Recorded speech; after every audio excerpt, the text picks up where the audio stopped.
সারা দেশে ডেঙ্গু পরিস্থিতি উদ্বেগজনক হারে বাড়ছে। গত ২৪ ঘন্টায় ডেঙ্গু আক্রান্ত হয়ে আরও ১০ জনের মৃত্যু হয়েছে। একই সময় নতুন করে ১,০৫৯ জন ডেঙ্গু রোগী হাসপাতালে ভর্তি হয়েছেন। বুধবার স্বাস্থ্য অধিদপ্তরের হেলথ ইমার্জেন্সি অপারেশন সেন্টার ও কন্ট্রোল রুম থেকে পাঠানো এক সংবাদ বিজ্ঞপ্তিতে এসব তথ্য জানানো হয়েছে।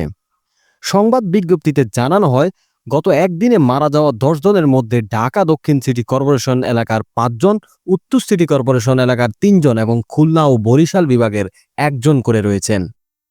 নতুন ভর্তি হওয়া রোগীদের মধ্যে বরিশাল বিভাগে ১২৮ জন, চট্টগ্রাম বিভাগে ৯৯ জন, ঢাকা বিভাগে ২১৯ জন, ঢাকা উত্তর সিটি কর্পোরেশনে ২৫১ জন, দক্ষিণ সিটি কর্পোরেশনে ১৫২ জন, খুলনা বিভাগে ৬৮ জন, ময়মনসিংহ বিভাগে ৭০ জন, রাজশাহী বিভাগে ৩৪ জন, রংপুর বিভাগে ৪৩ জন এবং সিলেট বিভাগে ৫ জন রয়েছেন।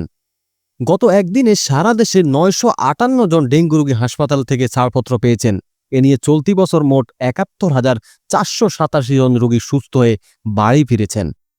চলতি বছরের জানুয়ারি থেকে এখন পর্যন্ত মোট ৭৫,৯৯২ জন রোগী ডেঙ্গু আক্রান্ত হয়ে হাসপাতালে ভর্তি হয়েছেন। একই সময়ে ডেঙ্গুতে মোট ৩০২ জনের মৃত্যু হয়েছে।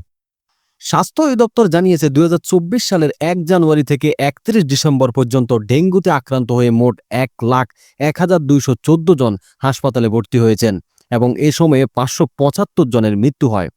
এর আগে ২০২৩ সালে ডেঙ্গু আক্রান্ত হয়ে হাসপাতালে ভর্তি হন ৩,২১,১৭৯ জন এবং ওই বছর মোট ১,৭০৫ জনের মৃত্যু হয়েছিল।